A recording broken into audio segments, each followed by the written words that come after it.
Breastfeeding twins can be challenging anywhere, even in the comfort and privacy of your own home.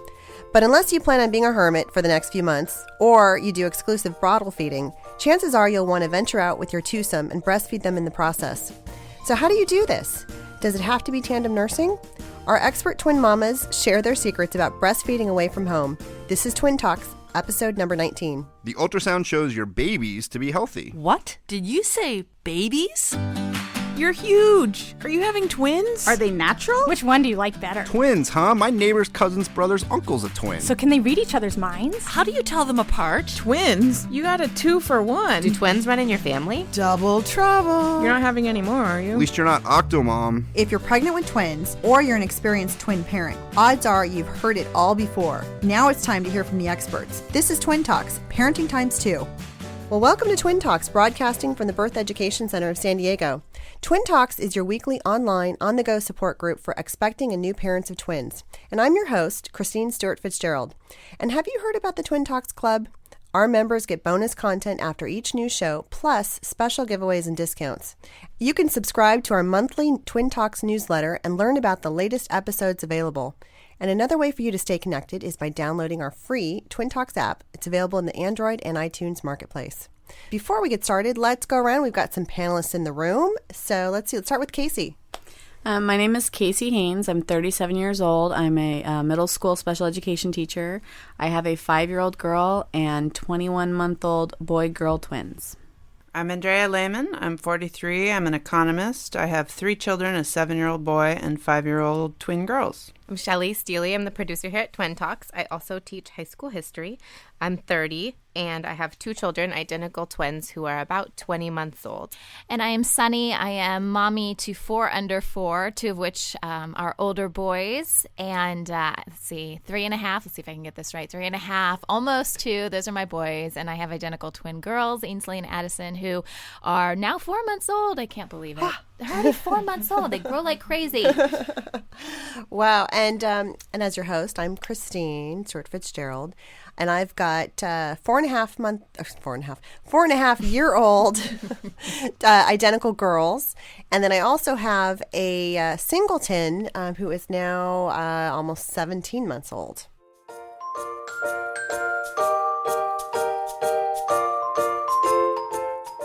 All right. Well, today we've got a special segment where we do our app review, and we're looking at different apps that address some of the issues that we as twin parents experience. And today we're reviewing an app called Gym Tuck, and it's available on the iTunes Marketplace. And I kind of stumbled across this when I was reading an article on one of the different news sites, and it talked about a woman who had lost. She was overweight. She had lost 110 pounds. And so this was a very transformative experience. And she was using this app. And then she got pregnant and had twins, and she had a really healthy pregnancy, stayed active throughout the pregnancy, and lost her baby weight right away, and she continues to be healthy. And I thought, well, this is really interesting. So the app is called Gym Tuck, and it's kind of unique in that it's really based on videos, and you turn this on, and it's kind of got this really splashy, sexy layout, and you kind of get distracted by the guy that's performing the exercises, and it kind of gives you a series of videos. You can watch a video of him demonstrating different exercises, and then you set a little goal for yourself and of how many reps you can do of that exercise, and then you kind of report on how many reps you did, and you earn points, and then that opens up more videos. And this is the free version that we're talking about. There is also a paid version that's $20. But I think, gosh, if I was investing in something, $20 is probably reasonable. Cheaper than a trainer, right? Yeah, exactly. Cheaper than a trainer. So now, one thing I liked about just the convenience of these exercises, they're just short little videos, so you can do any of these exercises at home and doesn't require any equipment.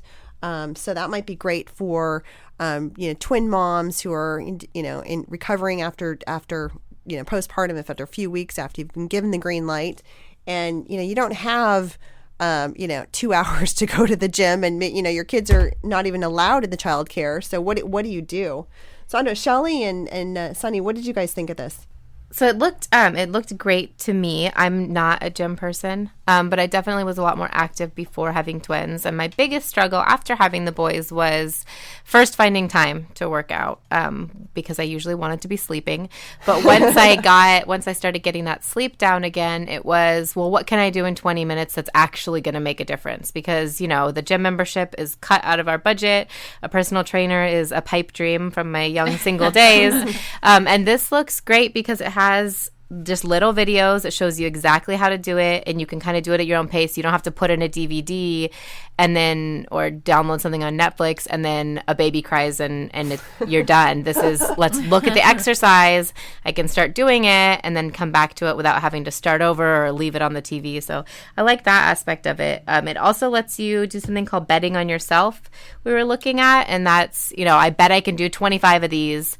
And if you do 25, you get points. And if you do 30, you get more points. And I guess the more points you get, the more activities you can do. So for those really motivated people who kind of like a challenge, this would be great. You're kind of competing against yourself. Yeah. Then, so my issue with the app is that I don't think it's really intuitive. Like, I don't really know. I just kind of want to stare at this hot guy on the screen. I don't really know what to do past that point. Like, it's like continue, upgrade, share, watch trailer. And how did you guys get like points or money to be able to use to even watch one video? I'm like stuck on this. Yeah, it's not. I agree that the interface is not so intuitive. You kind of have to, tool around in here to figure out what next step is. I mean, like on the front, you're supposed to click on continue, but you have to figure that out. And then it goes to this page, which I think was kind of comical. The exercises, they're not actually called exercises, but they have procedures. So if you're instead of going to like a cosmetic surgeon, it kind of breaks it down into the areas you want to work on. So they have like one section that's abs, but they call it tummy tuck. And then there's another section called love handle lipo. So you work on the side. So they kind of divide up into, those different areas. And then once you click on these different what they call procedures, categories, then it takes you into the various list of the videos for that area. But yeah, and you have to touch on the name of it, and then it gives you further information about how you can, bet against yourself. Oh, I see. I think it's some of these it does let you download, and then some there's like a little message or something that pops up that says you have $0, or maybe some of these are paid even from the get-go, because I was having some trouble, but now it looks like I'm able to download. Yeah, I think it is a little bit confusing on what's open in the free version and not. So, I guess that's what they suck you in. Right? So there is a paid version. So this is the free version, and then the paid version, $19.99, something like that. Yeah, where it opens up all. I think there's like 530 different exercise. Yeah, videos. if I had worked really hard to get into the best shape of my life before I had twins, and that was a priority for me, I definitely could see this being a great solution. Like I said, wasn't even close to in the best shape of my life before I had twins, and certainly not after. So I don't see it as something I personally would use, but I can really see the appeal. Mm-hmm. Yeah, I think for the right audience, this probably isn't for me, but I think I need a little bit more hand-holding right now than what this provides. Yeah. A little more accountability, I think, than just competing against I'm on myself. the stroller walking right, exactly. track at this point. Yeah. But I think it's a cool app. I think it's really pretty to look at. I mean, it's kind of weird. I don't know if this is on your iPads, but on my iPhone, it won't let me look at it vertically. It has to be horizontal. Yeah. So only landscape layout. Yeah. So yeah, I would say so, and I like it too. I mean, I guess, and this is again, it's exercise, fitness focused. It's not offering nutritional advice. It's just purely fitness. So it'd probably be part of a whole health and fitness routine. So for the right person, I would say thumbs up. Okay. Yeah, I definitely agree. Thumbs up. Awesome.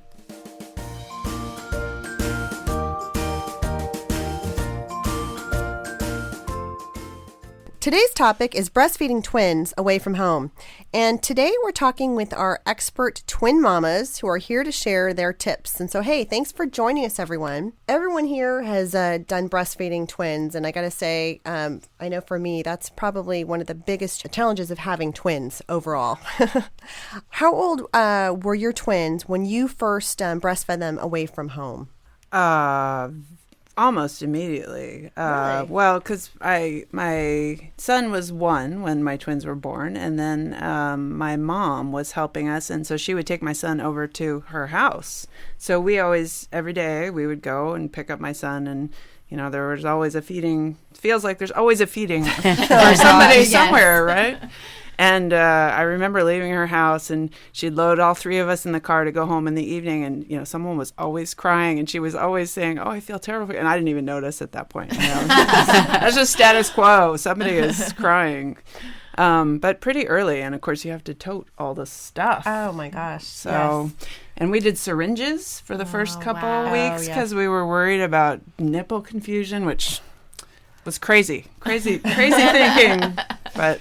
Now, I imagine that it probably helped a little bit since you had an older one ahead of time, and so you were, at that point, an experienced, breastfeeding mom. That's true. That had a lot to do with my mentality about it, that, I knew I wanted to breastfeed, and I knew that I could breastfeed, and, I didn't know for sure, will I have enough milk, and some of the, the issues that come up with multiples, and I didn't I needed a lactation consultant before I figured out how to tandem feed in my own home. I couldn't get all that to work, even after somebody had demoed and given me the pillow, the special modified Monroe pillow. Oh my gosh! Wow. And but that part was all a challenge. Still, definitely a big challenge. Wow. How about anyone else here? We started early on also. So my boys were having trouble staying awake while nursing, and they were losing a little bit of weight. So I went to a clinic to see a lactation consultant, and they would have me feed in the office there and kind of show me how to get them done. So there was that. And I also went to a breastfeeding support group with my sister-in-law so we could do the before and after feeds. And that was, in retrospect, just crazy. There's me by myself with 2 children, and there's a room full of these people with their 1 baby, and I'm just over here with one on the corner of my seat and one laying on the table and trying to balance them. But it was important to me that I got that figured out so I could leave the house. At my parents' I was at my parents' house a lot, so there, and then just any errands that we needed to run or anywhere I needed to go. When they eat every 2 hours, by the time you have them fed and changed and probably changed again and dressed and loaded up and into the car and you get somewhere, it's time to feed them again. So, pretty much immediately we were feeding them everywhere. Oh, that's good. That's great. I was going to say, now, with my first, I breastfed. And I have to say, the twins, I tried. It wasn't happening, so I pumped exclusively. I wish they breastfed, because going out with babies that breastfeed is way easier than when you're pumping. Trying to pump and go out, because you're pumping every 2 hours. You feed, you pump, you maybe have an hour in between, and carrying around everything with you and finding a place wherever you go to pump. And I figured it out, and I think it becomes one of those things too where you just really... becoming a mother, you lose modesty, but also becoming a mother, you really, if people have an issue, that's their issue. Yeah, so true. And I think for myself too, I remember, there's one time my husband and we thought, okay, we're going to get out of the house and we're going to go to dinner. And my girls were about 3 weeks old at the time. And so this was our kind of first venture out, and it was an evening. And thankfully at that point, they were doing a lot of sleeping. And so we had the girls, we went to this little Italian restaurant, and we had the carriers kind of right next to us, and we're, eating. And then I had my cover, and I would actually hold one of them and nurse her under the cover and kind of, eat with one arm and do that. And I remember people were saying, "Oh, they're only 3 weeks old." I'm like, "Yeah, we'll just do whatever we can just to get out of the house." At that point. Yeah. I have a little bit of experience with the pumping outside of the house and a little bit breastfeeding outside the house. But I will say that I feel like it's kind of cheating, because my experience has been coming here for the tapings, and we're in it still feels very private here, and everyone's so pro breastfeeding and family anyways that I could probably just pull my shirt up now and no one would care. So I kind of feel like it's kind of cheating. That's really my only experience. But I totally hear you, Casey, when it comes to carrying that pump around. and I had a hospital grade pump. And oh my gosh, everything that you had to take with you in order to make that happen. I recently just kind of switched, and now I just bring my huge, twin breastfeeding pillow with me. And, if one starts to cry, I'll nurse her. She may come in, one of my twins may come in the studio as we're recording this, and I'll just nurse the one if she's crying, and then I'll just, swap them out. But then there's times where they're both crying, and it's so much easier to carry a double pillow than to carry all those pump parts. Mm-hmm. So, yeah. Oh, definitely. I say I even did it at SeaWorld on a lawn. And but it's like, it is what it is, and you do what you do. And, and there's no point in stressing. Milk supply was an issue with my first. And with the twins, I immediately was on the fenugreek. I immediately, really conscious of what I was eating, what I was drinking, how much, and then the non-stress. Just the non-stress. It is what it is. It'll happen. I think my husband stressed more than I did. about in public. He's more but he was more stressed out. And I'm like, hey, they need to eat. Chill. It's definitely hard taking the pump parts. So when they were little, I would be worried about they were always hungry at the same time. And so I actually had two pumps, two electric pumps. One I kept at work, one I kept at home. And then I had a manual that I kept in the diaper bag. So what I would do is I would bring a bottle, just one, where we went, and then whoever got hungry first, I would put him on, and then kind of try to placate the other one with a bottle until I could swap them out. That was challenging just because of logistics.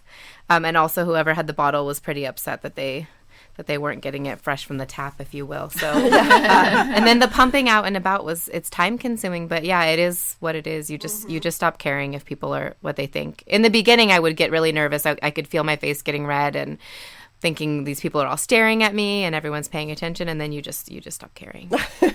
I mean, there's a lot of things to think about. I mean, so we're thinking about, oh my gosh, I have to carry all this stuff with me, and then the idea of breastfeeding, because I mean, we all know that breastfeeding in some venues is much more acceptable than other venues, and so there's that sort of, do we have this public consternation?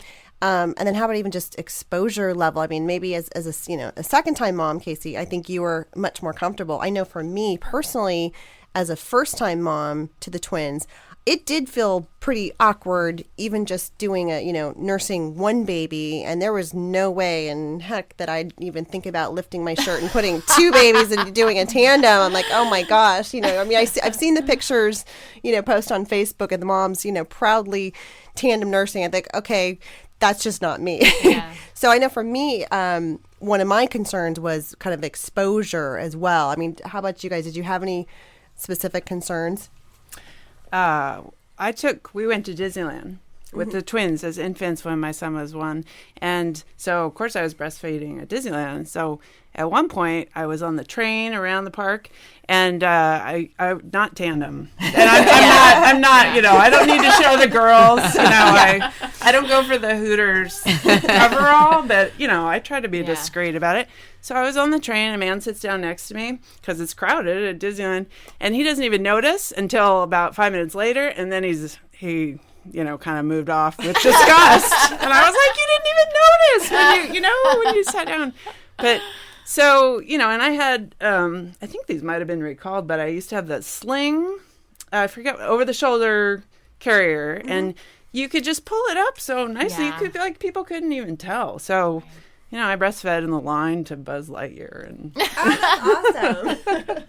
You do what you have to do with twins. Mm-hmm. Definitely, yes. I think, like I mentioned when we were talking earlier, I wasn't really very concerned about modesty. I mean, I'm not a very modest person to begin with, and I just don't think that it's really anyone's concern how much you're showing while you're feeding your child. But the spectacle that you become feeding twins prevented me from tandem feeding in public ever, because I got enough attention for having two babies who were the same size and looked exactly the same. I didn't need really kind of double the attention. I mean, even if I was feeding one and holding the other one, I mean, people would come over and kind of double take and want to talk to you and engage. And we all know how distracted babies can get. So I would kind of try to hide, not out of any concern for my own personal modesty, but just to get people to leave me alone. You just wanted your space. Yeah. You do feel like a spectacle. I was just, even at the doctor's office. I just went to the doctor's office late last week.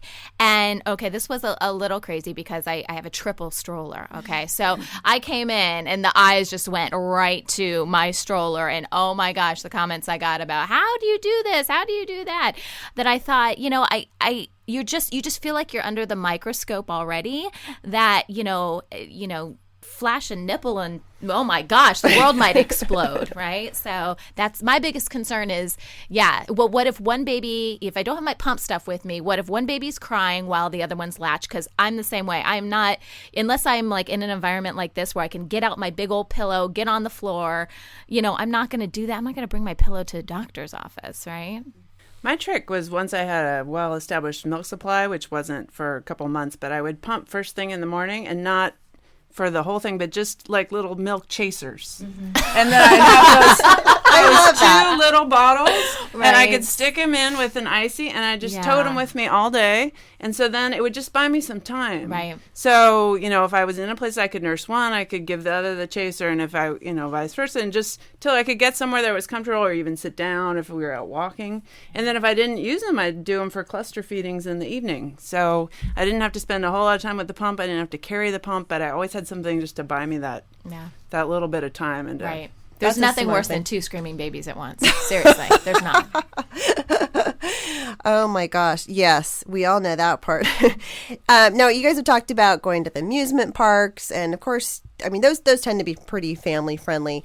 How about some other spots that you found that you could be more comfortable in? I mean, did you have sort of your place to go where you knew, okay, I can go to certain place and find some little corner to breastfeed? My home base, if I could make it there in time, especially because as soon as I started, and I knew like it was, literally to the hour, my home base would be my mom's house. Mm-hmm. But it never, and one thing, we're talking about comfort level, like even being as comfortable as I was, I'll never forget my sister and bringing in her, I don't even think they were married at the time, bringing in her, at that time, fiance and being like, oh, it's okay, my sister's pumping. And I'm like, no, it's not okay. like, what are you doing? Like, let me cover up. Like, this is my home base. Like, you're bringing an intruder in. Like, come on. I was relaxed. Because I'd take the shirt off, take the bra off. It was just all free. And so even then, and I remember, like, pumping at school. And literally, I had my classroom locked. So I was comfortable. I was at my desk pumping. And people, even with signs on the door, people unlocking the door, people coming in when you're screaming. So yeah, you do have to, I think you have to find a home base and a comfortable zone, but even then sometimes it's not as comfortable as you would like it. I had students trying to break down my door almost when I was pumping, and there's a sign, Mrs. Steely is not available. I saw a kid get a chair, stand up on a chair, and jumping up to try to see in the window up top to see if he could see if I was in there. So that was, and janitors have master keys, so you have to always kind of be aware. I would always have a sweater nearby in case I needed to throw it on. But on the flip side, when I first went back to work, my department head was a nursing mom also, and I would sit through chats with her while I was pumping. So I would just kind of throw a sweater on and we would sit there and touch base, because otherwise I didn't have time to do everything you needed to do with babies that eat that often. It's like pump, check my email, pump, the kids are back here. I would say my home base outside of my house is my car. I have to do that a lot with, having 4 kids, and inevitably I've got to take all kids with me when we've got a doctor's appointment or something like that. And obviously if it's a medical environment like that, I have no problem just breastfeeding in the waiting room. Well, not really waiting room, but when you're in your private room or whatever. But my oldest son has speech class on Thursdays and Fridays, and I have to take all kids to go to that, but they don't want me in the room with him, so I have to drop him off and then sit in the car with all of the kids, the twins, and then my almost 2-year-old, and inevitably the twins see me and then they're hungry, so then I find my son, then so I'm in this like school parking lot, for speech class, and just kind of tucked away, and I feel somewhat safe there. Mm-hmm, mm-hmm. Now, I know for me, gosh, I would kind of even plan, since I wasn't working, I would plan my trips around sort of some friendly, places. So so we go into, like the big baby stores, and there's always a nursing room there. And of course, I remember there were a few times with, twin, just the time it takes to breastfeed. I mean, my gosh, my girls were just screaming, and I was probably in there for a good 45 minutes. Yeah. They could hear my girls screaming and just wondering, okay, what's going on? But I remember, that was a great thing where I knew they had a nursing room, and they knew they had, a comfortable chair, and even had some pillows in there. Now, did you feel obligated to buy something after you went in there? Oh, no. That would be me. I'd be like, oh, let me get some gum on the way out or something, See, I always needed something. So, I mean, up here in, where I live, there's the Target's right next to a baby store. So, you go in, and inevitably on my way there or my way back, it would be like, well, we could use an extra bib, or have we tried this yet? Or I think we're out of those snacks for the kids, so it wasn't a problem for us buying. Yeah. I will say the amusement parks here in San Diego are very nursing friendly. SeaWorld has a nursing room. The zoo has a baby care area. It's even got a bench with a curtain, and then another bench without a curtain, and it's in the shade and kind of private. The safari park, the nursing room is in the bathroom. Not my favorite place, but it's still a separate, dedicated place. So I think we're lucky here in California and we are legally allowed to feed our child anywhere you're allowed to be. My doctor's office has cards that they pass out, and I keep it in my wallet just in case anyone ever wanted to say anything. But you can feed your kid anywhere here, which is a benefit. Yeah. So even the Del Mar Fair set up a special, it was only my sister and I in there, but it was a special tent that you could go into we pumped in the tent. Oh, that's great. Yeah. I know some of my other favorite spots were, not that I'm plugging things, but, Nordstrom. Oh, You've got, a nice lounge area with really nice comfy chairs, and it's, separate from the bathroom area. And I mean, gosh, I would go in there and have my double stroller and, sit down and use their pillows. And I felt like I wasn't, in the bathroom, and it was pretty relatively quiet, and you got the nice music playing. And then you fell asleep. Yes. Some of the malls have those baby care areas now with nursing rooms. UTC has it's like a nice separate curtained off 2 rooms with comfy chairs and bean bags. But when they didn't have those set up, I mean, a regular mall bathroom is not where you want to be feeding a kid. Yeah. So I definitely looked higher end department stores. Anywhere we went, they always have the nice chairs. Maybe changing rooms too, if they don't have, will they let you do that? Has anyone tried to use a changing room to breastfeed? Maybe not to pump. I don't know if there's any. Oh, a dressing room? Yeah, all the time. Oh, yeah, that's what I mean. At Target, at the mall, and they don't care. Yeah, because you're allowed to be there. No, that's a great idea. Yeah. Definitely. So in addition to like the spots, I mean, when you do go out and you're, doing your errands, do you have a normal routine for breastfeeding? I mean, I think we mentioned doing, feeding one and then maybe bottle feeding the other, or have you guys done tandem in private, or, what's your routine? Tandem's my favorite if it's private, because it is the fastest way to do it. And my twins aren't the same as far as their ability to latch properly. Like, one can just pick it out of a dark room. I mean, she could just get to it no matter what. And the other one, she makes a lot of sucking noises. I think there's some, tongue tie issues there that we're kind of working through. So, yeah, but that's my favorite. That's my favorite because it's the quickest, and they're pretty efficient about getting the milk out. I mean, compared to pumping. I mean, pumping or triple feedings even. Oh my gosh, don't even get me started on that. So that's my favorite. And I like to watch them look at each other. They're starting to get to that stage where they look at each other and smile a little bit and look at me. And it's if you can get all of the stuff out of your head that's kind of swirling from just being a mom and just concentrate on your babies, I feel like that's a really good bonding moment. And I have this guilt thing too when I'm nursing one and not the other. I feel like I'm leaving one out. So that to me is like a way for me to just bond with them and include both of them at the same time.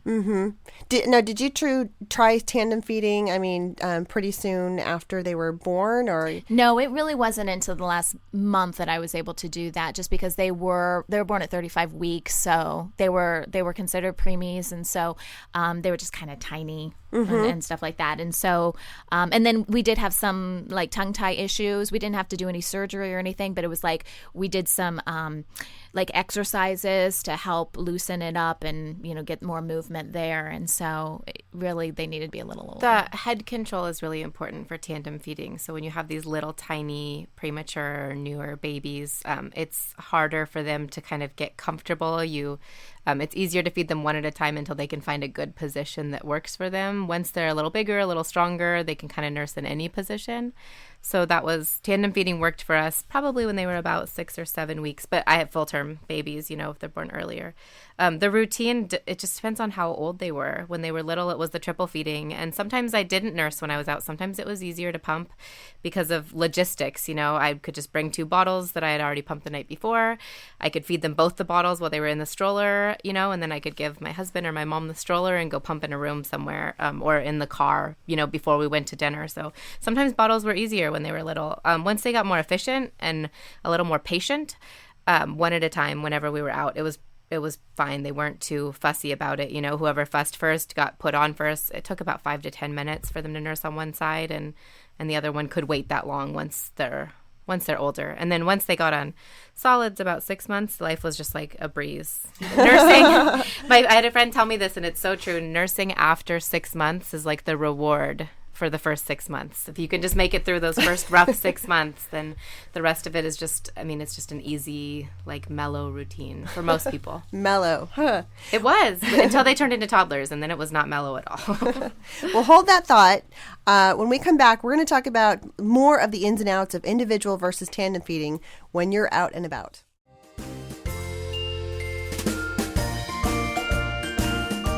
Well, welcome back. Today we're talking about breastfeeding twins away from home with our expert twin mama panelists. So if you did feed one at a time, so how did you keep the other one occupied? I think we mentioned earlier about having little, Andrea? Shots, bottle chasers. No, you said chasers, but I went to shots in my head.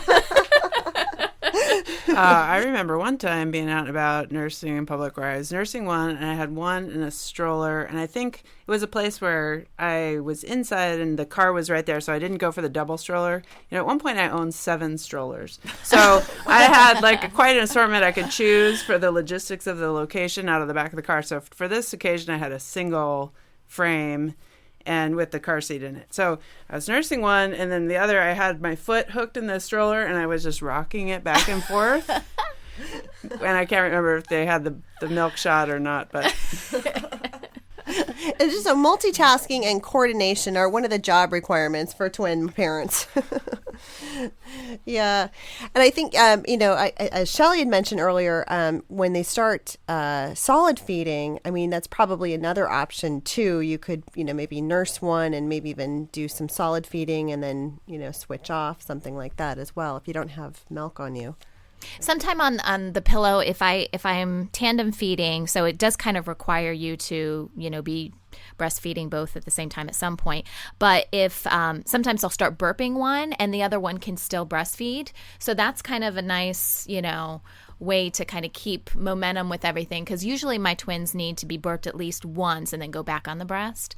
So that's something that can kind of pacify one as, one's still They still nursing. get the contact. They do. Yeah. And a lot of times just when I'm holding them, that makes them feel a lot better too. Mm-hmm. They'll immediately quit crying if I'm just holding them. So any way to kind of do that.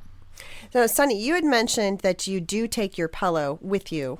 How about everyone else? Do you carry your double pillow, or do you improvise? Never. No, it's huge, a double pillow, and like I said, you become a spectacle. And I had enough stuff to bring with me, so I kept the single manual pump in my diaper bag until I stopped pumping at all, which was, my boys were probably I think 11 months I stopped pumping. I had enough frozen milk for going back to work at that point, but I didn't bring any gear or pillows or anything with me, just whatever I had available. So if we were at a baby store, sweet, they had a nice recliner and some pillows. I could feed both of them.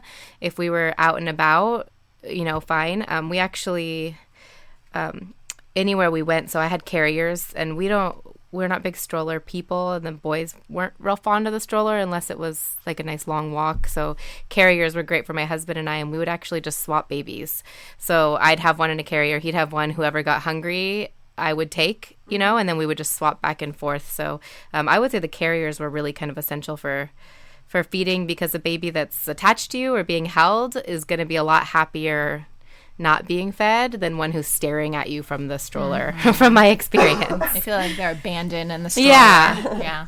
Well, you can even take a single pillow out if you're planning on just nursing. I have a great single pillow at home and a great double pillow. I actually have 2 double pillows at home, depending on where I'm at in the house. But that's another option too. I would say that unless I feel completely comfortable taking my shirt off and just relaxing, I wouldn't take a double pillow out. It's just, like here, I'll bring it here because I'll literally go in the room over there in the next hour and pretty much derobe and just feed my babies. Am I going to feel comfortable doing that in another environment? Probably not. And then I also don't want the pillow to get dirty. There's a lot of, stuff like that. So most times I just wanted to kind of make that clarification point regarding tandem pillows that unless you feel completely comfortable, it may not be the best option. There's no discreet way to tandem feed. No. Especially, I don't know how you guys were when your milk came in, but I mean, I was like a spectacle with my shirt on. So had I lifted it up in public, I probably would have attracted the wrong kind of attention. I was going to say the one item, and I still use it to this day, and every single car has at least 2, and I use it for a variety of different things, is a beach towel. A nice big beach towel. Yeah. What do you do with it? Roll it up. Just roll it up. Use it as a cover. Use it as a roll. Use it. I mean, in so many different ways. But like I said, literally every single vehicle we have has at least 2. They're all matching, so you know which car they go in. That's type A. But it's beach towel. And everywhere I go, there's always a beach towel in the stroller. Something about beach towel. You could roll it up and use it to position the babies too. That's really smart. That is a great idea. And so you can kind of probably just wedge it, in between them just to keep them upright. So any other, tips or tricks you might have on positioning, even if you're not doing tandem nursing, but just having a singleton out in public, especially when they're young, because I think it's a lot more challenging for the little ones, for positioning. I mean, once they're able to sit upright or kind of hold themselves, then, you can kind of just strap them, hold them on. But beach towel, what else did you guys use? I always did like a knee up too. Like I think of like especially restaurants, I'd go sneak into like a booth somewhere, and I would just do like the one knee up to kind of help position. So they're kind of leaning on your on knee. my knee, which is up to my boob, which is it's kind of a gymnastic trick, I guess, in a sense. But that's why I would go sneak off somewhere. But I mean, in those dire times, it helped. Oh, yeah. No, yeah. Now that you mention it, in dressing rooms, when it was just me and both boys in the stroller, I would have one in the stroller and I would give him just the little bit of milk out of a bottle if I was trying to feed the other one. But I would always sit on the bench with my back against the wall and both feet up. So I'm kind of like curled up in the corner, because then you can use your knee to hold the baby onto you and still have that other hand for the other to entertain or feed the other baby. Oh, definitely. Yeah, you get very creative. And I remember I was always looking for chairs that had arms, because that was always helpful, because then I could either take some type of either a pillow or even take the diaper bag and sort of wedge it, next to the arm of the chair and then lean on that, and then it could still do somewhat of a cradle. Right. So that helped. So how about, Andrea, you had mentioned, you were wearing the sling. Anyone else doing some baby wearing nursing? Mm-hmm. Yeah, we had soft structured carriers. The wraps I found was kind of too hot. I just had like a stretchy one, and it was hard to get on and off quickly. But the carriers, we had one that was adjusted for me and one that was adjusted for my husband when we would go out. And yeah, you could feed pretty easily in a carrier. It takes a little bit of practice, but the baby covers you mostly, so it's just a little bit of kind of wiggling, and then no one can tell that you're nursing at all. I mean, especially with the hood over the baby's head. And then, like I said, if I needed to feed both of them, I would feed the one I was wearing, and then we would just swap them out, and I'd feed the other one, and then they'd pretty much happily just pass right back out, and then we could walk around. I did a lot of baby wearing at the zoo because we could put all our stuff in the stroller that way. Or leave the stroller in the car once they got a little bit older. So I would say baby wearing was really, really, really helpful for discreet nursing. I've yet to master baby wearing and nursing. I hear so many good things about it, and I so want to be one of those moms that does it. I think it's just going to have to, I don't know, take some time. And I always feel like I'm just suffocating the baby. I do. I feel like my whole boob is in their face, and they can't. I don't know, but I think it could be tremendous, especially if you've got other kids and you need your hands free to, and not only your twins, but you've got a toddler that's running around too, or it's something. One of those born out of necessity kind of things. Mm-hmm. So I found it very stressful the first time I tried, but it was so such a relief to have a happy baby that it was kind of worth the struggle to get it all set up. And once I got over the thinking that it was hard, and because I feel like I was always sweating and like red faced, just worried about, is this going to get going fast enough? Can I figure it out? Are they going to be okay? Are people staring? But once you get it the first time, it's like, oh, this is a totally doable thing, and we can do it in the future. Oh yeah, I have to say, I think the idea of baby wearing, and nursing, hands-free nursing, that is awesome. Liberating. Yeah. Now, I never actually got to master that, and I really wish that I had worked hard on. I know for my carrier, there are some videos, and so they would show you how to sort of adjust the straps on it. So I think I tried it a couple times, but I didn't really pursue that. And so I think that's one thing, if I were to do it all over again, I would definitely get that down to be hands-free and then be able to enjoy some other things and take care of the other one. Now, how about, we talked again, kind of being on the road and being out and about for longer periods of time. What about traveling and doing road trips and through the airport? That's a whole nother category in of itself. Do you have any tips, in that regard? We were going, oh God, how old was she? She was 5 or 6 months old. And it was a last minute road trip out to Arizona. And she was crying in the back, and I didn't have a bottle, but we didn't want to stop. We were almost there, so I'm like trying to lean over her with my boob in her face. I'm like, I was trying to be that, and I'm like, how do people do this? Like, I can't put my boob, like, it's not working. Like, I can't get my boob in the carrier. And so it was horrible, so I ended up taking her out and feeding her. But, we do trips up to Mammoth, and with the twins, especially if it's a long trip, I'd say definitely have bottles on hand just in case. If you have opportunities to pull over, by all means. We always had a trailer with us, so it made things easy. But definitely that's the time where you want to have those bottles on hand if possible. Mm-hmm. And plan your trip around meal times. We would try to leave super early in the morning so that by the time we did stop, it was breakfast time, and then we were back on the road, and hopefully we got to our destination by lunchtime. And even with the oldest, it makes life easier to try and plan around those times, nap times. How about going through airports? Yeah, so we did road trips. We went up to LA a couple times, and I would just feed them right before we got in the car. And when they were really little, I would pump too to have the bottles. So I would nurse both boys and then pump whatever extra. And I was lucky to have plenty of supply. So one time we actually had to pull over in Oceanside, and you'd think you could make it. We're almost there. But if you've ever listened to two babies hungry crying at the same time, nope, it is not worth those 30 extra minutes. So I actually ended up feeding them and then pumping at a gas station. We just pulled over, and I just got in the backseat of the car. But airports, we flew when the boys were, I want to say they were 13 months, but they were still nursing. And it was actually probably a lifesaver for us, I would think, because it's the easiest way to keep them quiet. Mm-hmm. So it was, my husband was in one row with one baby, and I was in the other row with the other baby. Remember, you can't have two lap children in the same row. So if you're not buying them seats, you have to sit separately unless you luck out and get an extra seat. So I would just feed whoever was fussy, basically until he milk drunk kind of passed out, and then swapped him out for the other baby. So for us, it was actually really nice when flying because it was a good way to keep the babies calm. Mm-hmm. And I would imagine, I didn't actually get to do that. I think the first time we went on a plane, my girls were weaned at that point. But when you're breastfeeding on a plane, was that somewhat comfortable? Because sometimes I think you're sitting in your seat, and it's such a small space that in a lot of ways it's pretty private. Think anybody noticed? Yeah. To be honest, I was sitting next to men on both flights, and nobody even really seemed.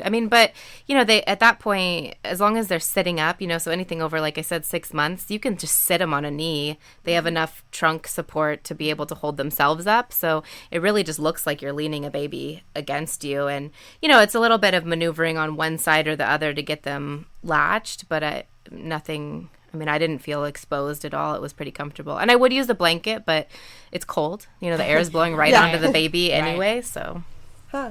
I've never been brave enough to fly with infant twins. I had done it with my son when he was about 4 months.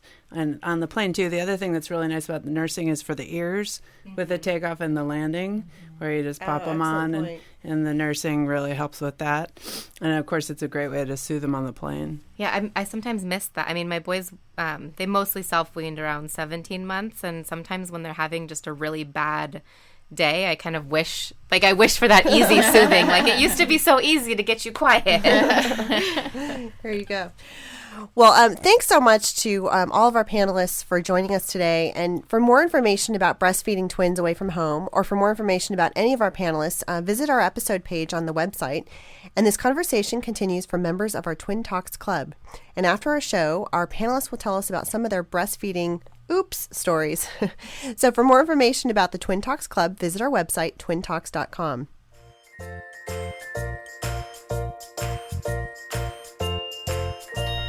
So this is our feature on annoying comments people make to twin moms. This one is from Amanda in Rhode Island.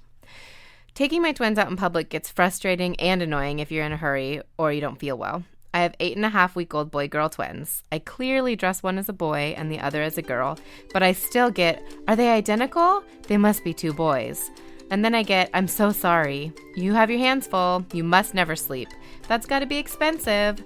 Bless your heart. The worst one is, oh, a boy and a girl? Aren't you glad that it's one shot and you're done?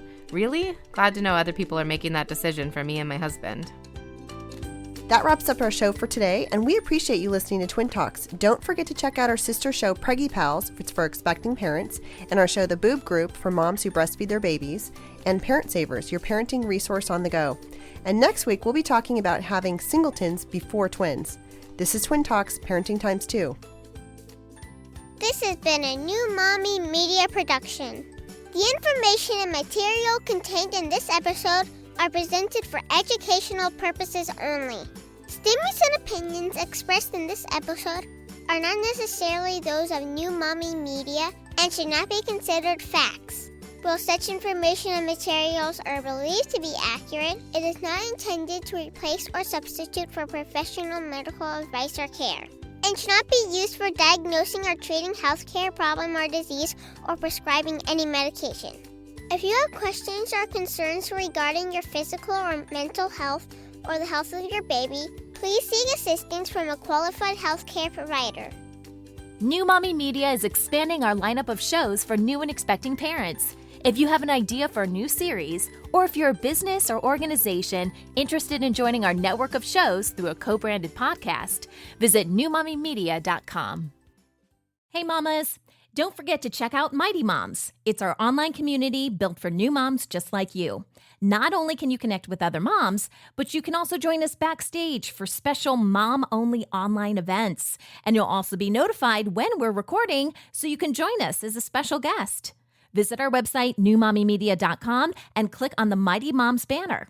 It's free. That's newmommymedia.com. See you there.